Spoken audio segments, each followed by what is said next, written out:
안녕하세요. 엔달 산업방 목자 신호식입니다. 한 주간, 2주간 동안 잘 지내셨습니까? 3월 5일 예정된 사랑방 성경 공부 잠시 예습하도록 하겠습니다. 2주째 세례 그 이후에 맺을 열매에 대한 내용입니다. 지난주 혹시 배웠던 거 기억나시는지요? 하나님의 섭리에 대한 감사, 예수님을 보내신 또 우리 자신에 대한 섭리에 대한 감사, 또 연약한 이들을 잘 돕고 있는지, 또 선함을 잘 실천했는지 한번 돌아보는 시간을 가지도록 하겠습니다. 먼저 복습으로 첫 번째 마태복음은 누구의 계보로 시작하며 예수님에 대한 세 가지 수식어는 무엇인가? 기억나시죠? 예수님의 계보로 시작하고 그 다음에 그리스도, 아브라함의 자손, 그리고 다윗의 자손. 그리스도, 아브라함의 자손, 다윗의 자손에 대해서 말씀하고 계십니다. 말씀 돋보기 관찰 내용입니다. 첫 번째 세례 요한은 어디에서 무슨 메시지를 전파했는가?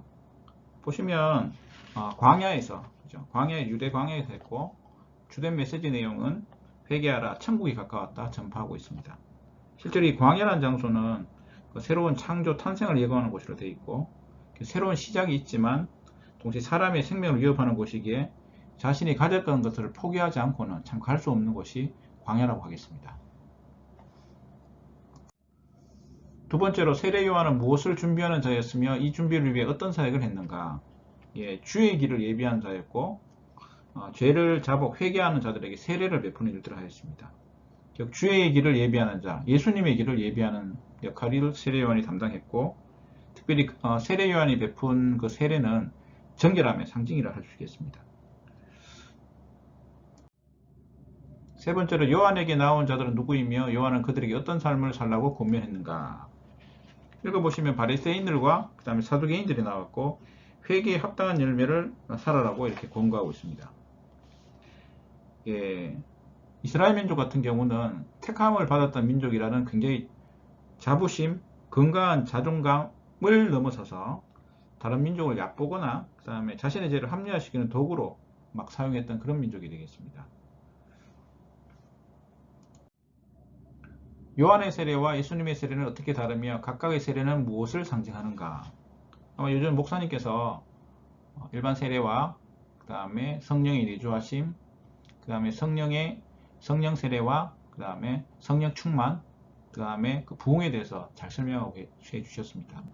요한의 세례는 물 세례죠. 이렇게 죄에서 깨끗하게 된 영적인 정결함을 이렇게 나타내는 거고, 예수님의 세례와 상징 같은 경우는 성령과 불 세례, 말씀을 순종하는 자들에게는 성령의 축복을, 거부하는 자들은 불심판을 받는다는 것들을 상징하고 있습니다.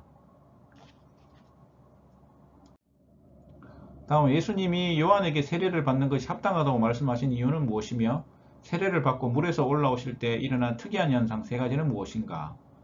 합당한 이유는 모든 의를 이루기 위해서. 이게 모든 의는 하나님의 뜻에 따라 요한이 예수님께 세례를 주는 것이 바로 예수님이 이루고자 하는 모든 의로 그렇게 되어 있습니다. 세 가지 현상 잘 읽어보시면 하늘이 열리고 그 다음에 성령이 비둘기같이 내려서 예수님이 임하시고 하늘로부터 음성이 들리는 그런 것 세 가지 현상이 일어나고 있습니다. 이렇게 말씀을 다 이렇게 작성해 오시면 성경부 시간에는 첫 번째 삶의 내비게이션 적용, 세례 요한은 사람들을 회개로 하도록 이끄는 사역으로 예수님의 길을 예비했습니다. 이렇듯 하나님의 일에는 각자 맡은 역할이 있습니다. 우리는 그동안 어떻게 주의 길을 예비하고 하나님의 일에 동참했는가 하고 질문하겠습니다. 하나님의 일에는 각자 맡은 역할이 있는데 그 역할들이 우리 각자에게 삶에서 또 직장 가운데 어떻게 했는지 한번 나누는 시간을 가지겠습니다. 두 번째로 요한은 유대교 지도자였던 바리새인과 사두개인들에게 아브라함의 자손이라는 특권의식을 버리고 회개에 합당한 열매를 맺으며 살라고 권면하고 있습니다. 우리는 그리스도인에서 버려야 할 특권의식은 무엇이며 맺어야 할 합당한 열매는 무엇인가 라고 질문하고 있습니다. 이때 아까 말씀드렸다시피 이스라엘 백성은 하나님의 특감 받은 백성, 선민의식 상승이 굉장히 강했습니다.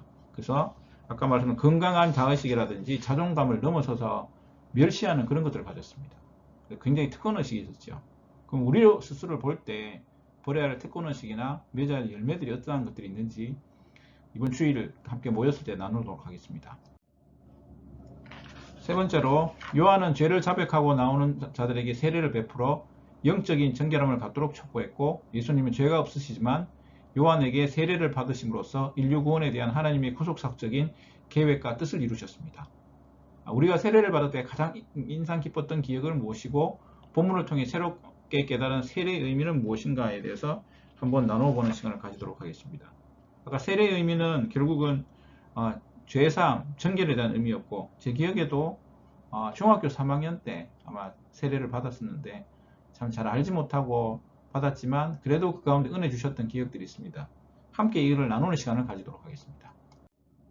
이후에는 생활의 아로마 실천에 대해서 함께 아까 회개 후에 반복적으로 짓는 죄는 무엇인지 알아보기도 하고, 죄를 짓지 않도록 또 결단하거나, 그 다음 하나님의 일을 방해하는 특권의식을 버리고 우리 제목되는 열매 맺는 삶에 대해서 한번 실천의 제목들을 나누도록 하겠습니다. 사랑방 모임 전에 준비할 내용입니다. 그 말씀 돋보기 문제를 꼭 해오시길 바랍니다. 그리고 본문 성경 말씀을 꼭 읽어오시고, 그리고 하나님께서 은혜 주시도록, 그리고 모두 참석할 수 있도록 교회와 담임 목사님을 위해서 꼭 함께 기도해 주시길 바랍니다. 한 주간 시작되었습니다. 힘차게 시작하시고, 또 한 주간 동안 오늘 또 사랑방 말씀을 많이 묵상해 주시고 또 해서 주일날 만나 뵙겠습니다. 예수님과 동행하는 하루 되시길 기도합니다. 감사합니다.